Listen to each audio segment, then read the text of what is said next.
Hello बच्चों, आज हम शुरू करने जा रहे हैं हिंदी का पाठ 4 नन्हा फनकार।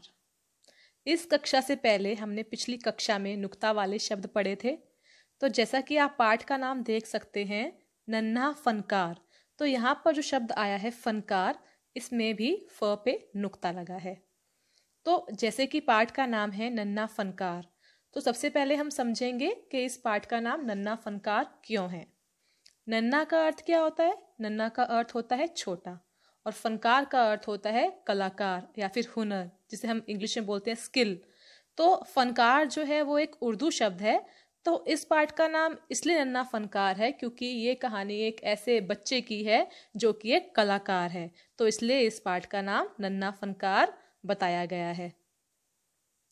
तो पाठ के नाम से ही समझ में आ रहा है कि ये कहानी एक ऐसे बच्चे के बारे में है जो कि छोटा है और एक कलाकार है, इसलिए इस पाठ का नाम नन्हा फनकार है। अब मैं बारी बारी से यह पाठ पढ़ूंगी और आपको इसका अर्थ भी समझाती रहूंगी। तो शुरू करते हैं।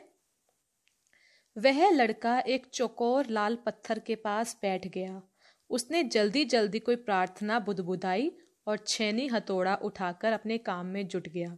तो कहानी कहाँ शुरू होती है? एक लड़के के बारे में बताया जा रहा है कि वो कहाँ बैठ गया। वे एक चौकोर लाल पत्थर के पास बैठ गया। चौकोर क्या होता है? चौकोर होता है चार कोनों वाला, यानी स्क्वायर। तो जो लड़का था वो बैठ गया चौकोर लाल पत्थर के पास। उसने जल्दी जल्दी अपने मन में कोई प्रार्थना बुदबुदाई। बुदबुदाई का अर्थ क्या होता है? यहाँ पर शब्द आया है बुदबुदाई। तो बुदबुदाई का अर्थ होता है मन में बोलना। तो जैसे हम कोई भी काम शुरू करने से पहले प्रार्थना करते हैं मन में थोड़ी सी, तो ऐसे ही उस लड़के ने भी काम शुरू करने से पहले अपने मन में कोई प्रार्थना बुदबुदाई, अपने मन में बोली और छेनी हथौड़ा उठाकर अपने काम में जुट गया। तो अब उसने क्या उठाया? अब उसने छेनी हथौड़ा उठा लिया। अब छेनी हथौड़ा क्या होता है, मैं आपको उसका चित्र दिखाती हूँ। ये आप देखिए, इसे कहते हैं छेनी। तो इसका इस्तेमाल कब करते हैं? इसका इस्तेमाल हम तब करते हैं जब हम किसी धातु यानी कोई मेटल या पत्थरों को अपने मन के अनुसार काटते हैं या कोई शेप देते हैं या कोई डिजाइन बनाते हैं, तो उसको हम छेनी बोलते हैं। तो इसका उपयोग उस काम के लिए होता है। ये एक टूल है, ठीक है, जैसे इंग्लिश में टूल बोलते हैं, और इसको इंग्लिश में चिजल भी बोलते हैं। तो वो लड़का अपने छेनी उठाई, हथौड़ा उठाया और अपने काम में जुट गया। तो ये आप देख सकते हैं यहाँ पर छेनी हथौड़ा दोनों है। तो छेनी और हथौड़ा का इस्तेमाल करके वह अपने काम में जुट गया। अब हम आगे पढ़ेंगे। ये आप देख सकते हैं चित्र में कैसे वो लाल चौकोर पत्थर के पास बैठा है और अपना छेनी हथौड़ा उठाकर काम कर रहा है। आगे पढ़ते हैं। कुछ दिन पहले ही उसने इस पत्थर पर घंटियों की कतारें और कड़ियां उकेरना शुरू किया था। अब उस लड़के ने कुछ दिन पहले ही क्या करना शुरू किया था? इन पत्थरों पर घंटियों की कतारें और कड़ियां उकेरना शुरू किया था। कतारें क्या होती हैं? कतारें होती हैं लाइन, और कड़ियां क्या होती हैं? कड़ियां हम बोलते हैं लिंक को, जो आपस में जोड़ती हैं। जैसे कि मैं आपको चित्र दिखाती हूँ। ये देखिए, घंटी के ऊपर, उन्हें हम बोलते हैं कड़ियां। एक और चित्र दिखा सकती हूँ मैं आपको, ये, तो इसे हम बोलते हैं कड़ियां। तो वह लड़का क्या करता था? वह उस पत्थरों पर घंटियां और ये कड़ियां उकेरता था। उकेरना का अर्थ होता है नक्काशी करता था, ठीक है ना, जैसे इंग्लिश में हम बोलते हैं एंग्रेव। तो छेनी हथौड़े का इस्तेमाल करके वह इन पत्थरों पे ये घंटियों की कतारें यानी लाइन से घंटियों को उकेरता था और इन कड़ियों को भी उकेरता था। इस तरह से पत्थर पर नक्काशी करता था, ठीक है। अब हम आगे पढ़ेंगे। उकेरना का अर्थ मैं आपको बता चुकी हूं, उसका अर्थ होता है नक्काशी करना। हथौड़े के वार से पत्थर पर जो कटाव उभरता, उससे पत्थर की किरचें छितरा जाती और वह आंखें सिकोड़ लेता। तो अब जैसे ही वह लड़का हथौड़े से वार करता उस पत्थर पर, तो उस पत्थर के छोटे छोटे जो टुकड़े थे वो उसकी आंखों में जाते और जिसकी वजह से वह आंखें सिकोड़ लेता। यहाँ पर शब्द आया है किरचें। किरचे होता है पीसेस, छोटे छोटे टुकड़े, पत्थर के छोटे छोटे टुकड़े। और शब्द आया है छितरा। छितरा यानी स्कैटर, फैल जाती। तो जैसे ही वह हथौड़े से पत्थर पर मारता जो, तो पत्थर के जो छोटे छोटे जो पीसीज हैं वो उसकी आंखों में जाने लगते टूट टूट के, और जिसकी वजह से वह अपनी आंखें सिकोड़ लेता, आंखें थोड़ी सी बंद कर लेता। साथ साथ धीमी आवाज में वह कुछ गुनगुनाने भी लगता, और साथ साथ वह धीमी धीमी आवाज में कुछ गाना भी गुनगुना रहा था। जैसे हम कुछ काम करते करते गुनगुनाते हैं, वैसे ही वह भी गुनगुना रहा था। उसके चारों ओर दूसरे संगतराश भी अपने अपने काम में डूबे हुए थे। तो उसके चारों ओर दूसरे संगतराश भी थे। संगतराश क्या होते हैं? संगतराश होते हैं जो पत्थर को काट कर या उसको गाड़ कर कुछ उस पे बनाते हैं, कुछ कारीगरी करते हैं पत्थर को काट कर, तो हम उसको बोलते हैं संगतराश। ये यहाँ पर शब्द है संगतराश। तो उसके चारों ओर क्या थे? उसके चारों ओर भी बाकी उसके दूसरे संगतराश भी अपने अपने काम में डूबे हुए थे, अपने अपने काम में मग्न थे। केशव 10 साल का था और अभी अपना काम सीख ही रहा था। तो अभी केशव कितने साल का था? केशव अभी सिर्फ 10 साल का था और अभी अपना काम सीख रहा था। पिता के एक बार करके दिखा देने पर वह सीधी लकीरों वाले और घुमावदार डिजाइन उकेर सकता था। तो उसके पिता भी यही काम करते थे, तो उसके पिता उसको एक बार करके दिखाते थे कि कैसे काम करना है, तो वह उसको सीधी लकीरों वाले और घुमावदार डिजाइन उकेर सकता था। सीधी लकीर यानी सीधी लाइन वाले, लकीर मतलब लाइन। तो उसके पिताजी के सिखा देने पर वह सीधी लाइन वाले और घुमावदार डिजाइन उकेर सकता था पत्थरों पर। ये देखिए कैसे उसकी आंखें छितरा जाती पत्थर के छोटे छोटे टुकड़े पड़ने पर। और वह अपने पिताजी के सिखा देने पर सीधी लकीरों वाले और कुछ ऐसे घुमावदार डिजाइन पत्थरों पर उकेर सकता था। क्योंकि बच्चों पत्थर पे कारीगरी करना काफी मुश्किल काम रहता है और ऊपर से घुमावदार डिजाइन बनाना और भी मुश्किल होता है, तो पर केशव ये एक ही बार अपने पिताजी से सीखने पर कर लेता था। हम आगे देखते हैं। अब तक उसने नक्काशी का जो भी काम किया था उनमें से इन घंटियों को बनाना ही सबसे ज्यादा मुश्किल था। तो अब तक उसने नक्काशी के जो जो भी काम किए थे उनमें से ये जो घंटियां बनाने का काम था उसको सबसे ज्यादा मुश्किल लगा था। केशव जानता था कि एक दिन तो ऐसा जरूर आएगा जब वह बहुत बारीक जालियां, महीन नफीस बेल बूटे, कमल के फूल, लहराते हुए सांप और इठलाकर चलते हुए घोड़े ये सब पत्थर पर उकेर पाएगा, ठीक उसी तरह जैसे उसके पिता बनाते हैं। तो केशव को ये जानता था वह ये बात कि एक दिन तो ऐसा जरूर आने वाला है जब वो अपने पिताजी की तरह कौन कौन से नक्काशी के काम कर सकता है, वह बहुत ही बारीक जालियां बना पाएगा। ये देखिए कैसे बहुत ही बारीक जालियां बना पाएगा, महीन नफीस बेल बूटे बना पाएगा।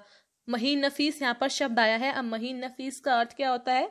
महीन का अर्थ होता है बहुत ही बारीक, बहुत ही फाइन, थिन, ठीक है। और नफीस का होता है अर्थ सुंदर। तो उसे विश्वास था कि वह महीन नफीस बेल बूटे, ठीक है, इस तरह के जो नक्काशी है पत्थर पे कर पाएगा, ठीक है ना। यानी बारीक और सुंदर जो बेल बूटे हैं, इस तरह से ये डिजाइन, ये ऐसे बेल जैसे फूल की बेल होती है या पत्तियों की बेल होती है, इस तरह से वह उस पत्थर पर नक्काशी कर पाएगा। कमल के फूल बना पाएगा, लहराते हुए सांप बना पाएगा और इठलाकर चलते हुए घोड़े ये सब पत्थर पर उकेर पाएगा। यानी इन सबको पत्थर पर नक्काशी इनकी कर पाएगा, ठीक है, क्योंकि उसके पिता भी नक्काशी का काम ही करते थे। हम आगे पढ़ेंगे। कई साल पहले जब वह पैदा भी नहीं हुआ था उसके माता पिता गुजरात से आगरा आकर बस गए थे। तो जब केशव पैदा भी नहीं हुआ था उसके माता पिता कहाँ से आकर बस गए थे? आगरा, गुजरात से। तो आप चित्र में देख सकते हैं कि गुजरात कहाँ पे है और आगरा कहाँ पे है। गुजरात, गुजरात आप देख सकते हैं कहाँ पे है, और गुजरात की राजधानी है गांधीनगर। और आगरा कहाँ पड़ता है? आगरा पड़ता है उत्तर प्रदेश राज्य में। और आप सभी जानते ही होंगे कि आगरा किस चीज के लिए मशहूर है? आगरा ताजमहल के लिए बहुत मशहूर है।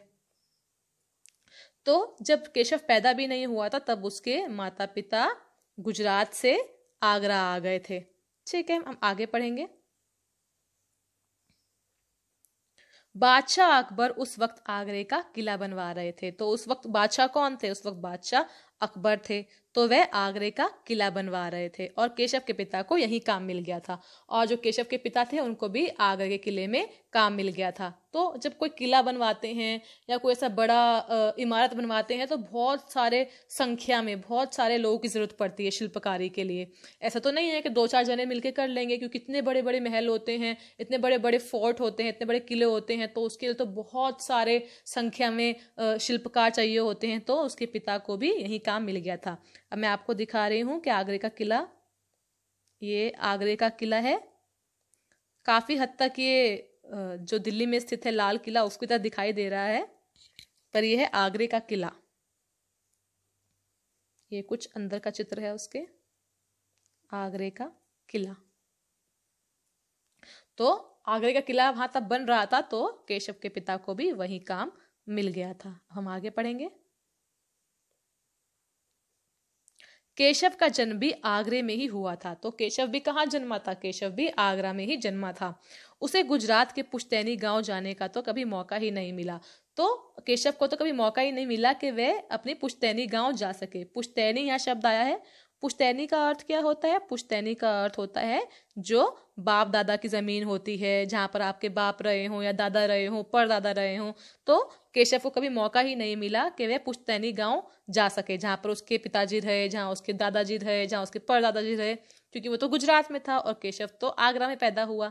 तो केशव को कभी गुजरात जाने का मौका ही नहीं मिला। आगरे की गलियां और अब सीकरी, बस यही उसका घर था। तो उसका रहना सहना कहाँ था? उसका रहना बस आगरे की गलियां और वहां से सीकरी। तो आगरे की गलियां और अब सीकरी, सीकरी भी एक जगह है उत्तर प्रदेश में जो कि अराउंड 37 या 40 किलोमीटर दूर है आगरा से, सीकरी, जिसका अभी नाम फतेहपुर सीकरी है। तो केशव का आना जाना कहाँ लगा रहता था? सिर्फ आगरे की गलियां से सीकरी और सीकरी से वापस आगरा। ठीक है, ये मैं आपको फतेहपुर सीकरी के कुछ चित्र दिखाती हूँ।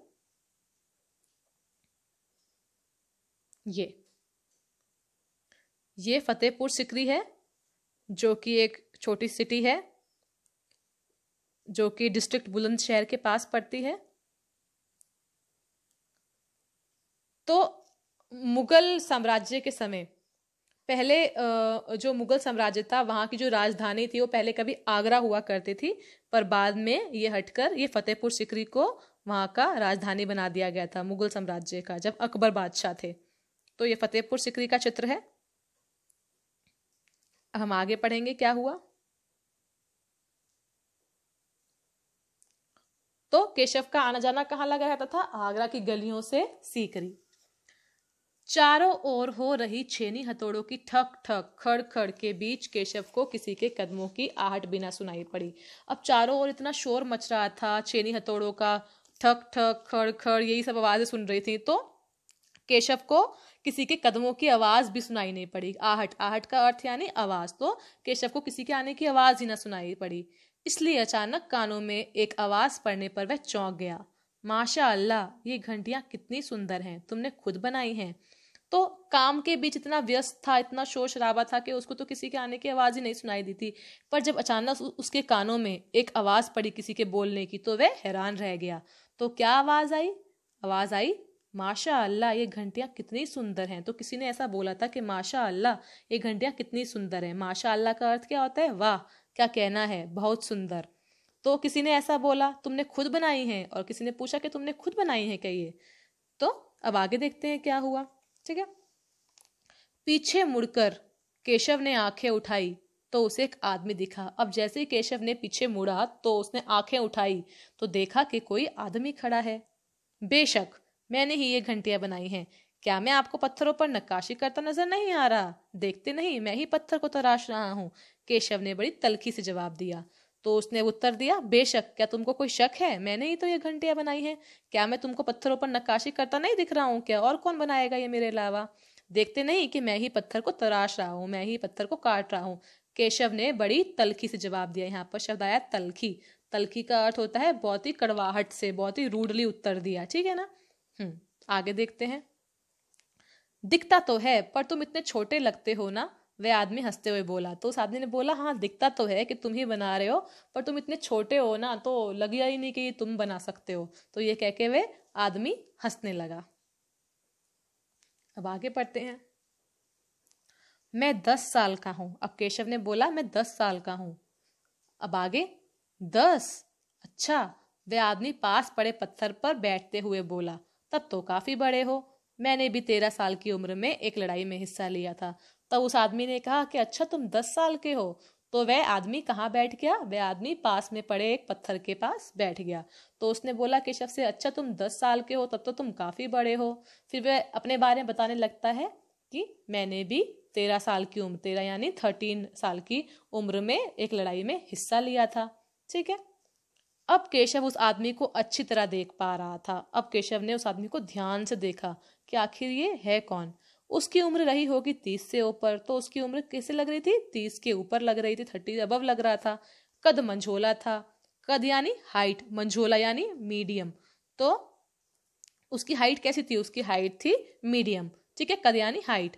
वह सफेद अंगरखा और पाजामा पहने हुए था। तो उस आदमी ने क्या पहन रखा था? सफेद अंगरखा और पजामा। अंगरखा क्या होता है? मैं आपको चित्र दिखाती हूँ। इसे बोलते हम अंगरखा। तो इस तरह का कुछ उसने पोशाक पहन रखी थी और नीचे पजामा पहन रखा था।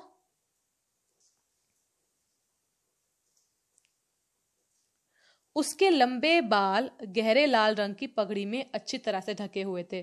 तो उस आदमी के बाल कैसे थे? उस आदमी के बाल लंबे थे और गहरे लाल रंग की पगड़ी जो थी उसके अंदर ढके हुए थे कुछ बाल। ठीक है ना। इस चित्र में आप देख सकते हैं किस तरह से वह दिख रहा होगा कुछ।